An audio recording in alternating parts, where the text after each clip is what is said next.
આપણે લીલા મગનું જ વાવેતર કરીએ છીએ, પણ જે કાળા મગ છે એ ન્યુટ્રિશનલી લીલા મગ કરતાં વધારે સારા છે, રેસાવાળા છે. એ ઉપરાંત તેમાં ઝીંક, કેલ્શિયમ વગેરે જેવા ન્યુટ્રિશન પણ છે.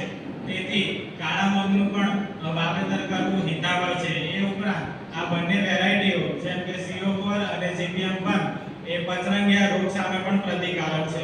એ ઉપરાંત આપણે જોઈએ તો ગુજરાતમાં લગભગ તમામ કઠોળ થાય છે, પરંતુ દક્ષિણ ગુજરાત માટે મહત્વના હોય તો એ પાપડી છે. કેમ કે પાપડી માત્ર દક્ષિણ ગુજરાતમાં જ થાય છે. તો પાપડી માટે જોઈએ તો આપણી પાસે બે વેરાયટીઓ છે, GNIB 21 અને 22. 21 અને 22 નંબરની આપણી જાત છે, જે શિયાળા ઋતુ માટે ખૂબ જ મહત્વની છે. એમાં 21 નંબરની જે જાત છે એમાં 40 થી 45 દિવસે ફૂલ આવે છે અને તેનું લીલી પાપડીનું ઉત્પાદન લગભગ 4 ટન પ્રતિ હેક્ટર જેટલું છે. એ ઉપરાંત જે 22 નંબરની જાત છે એ પણ રબી એટલે કે શિયાળા ઋતુ માટેની છે અને તેનું લીલી પાપડીનું ઉત્પાદન 45 થી 4.5 ટન પર હેક્ટર જેટલું છે. તેના સિવાય બીજું જોઈએ તો દિવેલામાં પણ આપણે સાઉથ ગુજરાત એટલે દક્ષિણ ગુજરાતમાં આપણે દિવેલાનું પણ ઉત્પાદન કરી શકીએ છીએ. તેના માટે આપણી યુનિવર્સિટીની એક જાત છે જે હાઇબ્રિડ છે, GNCH1. તેનું પણ બિયારણ તમને ખેડૂત મિત્રોને કેવી કે વ્યારા અથવા નવસારી કૃષિ યુનિવર્સિટી નવસારીના કોઈ પણ કેન્દ્ર ખાતેથી તમે મેળવી શકો છો.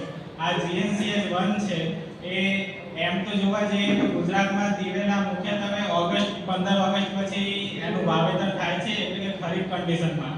પણ દક્ષિણ ગુજરાતમાં વધારે વરસાદ હોવાના કારણે આપણે તેને રબી ઋતુમાં એટલે કે હાલનો જે ટાઈમ છે ઓક્ટોબર અને નવેમ્બરમાં તેનું સોઈંગ કરી શકીએ છીએ અને લગભગ 3 ટન પ્રતિ હેક્ટર જેટલું એનું ઉત્પાદન છે.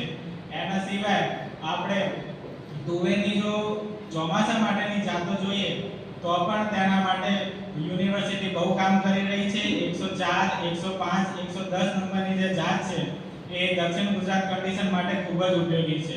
તેના સિવાય મગ માટે વાત કરીએ તો મગમાં GM6 કરીને વેરાયટી છે, એ પચરંગિયા રોગ સામે પ્રતિકારક છે અને 1 થી 1.5 ટન જેટલું એનું ઉત્પાદન છે. તેના સિવાય અડદમાં વાત કરીએ તો GU3 નામની એક વેરાયટી છે, તે એકદમ ચમકતો દાણો છે અને પચરંગિયા રોગ સામે પણ પ્રતિકારક છે. આ બધી જ વેરાયટીઓનું બિયારણ તમને કોઈ પણ કેવીકે સેન્ટર અથવા તો નવસારી કૃષિ યુનિવર્સિટી નવસારીના કોઈ પણ કેન્દ્ર ખાતેથી મળી રહે છે. તો તમામ ખેડૂતોને મારી એવી અપીલ છે કે તેઓ આપણી આ વેરાયટીઓનું ઉત્પાદન લઈ અને સારી એવી કમાણી કરી શકે. જય હિન્દ.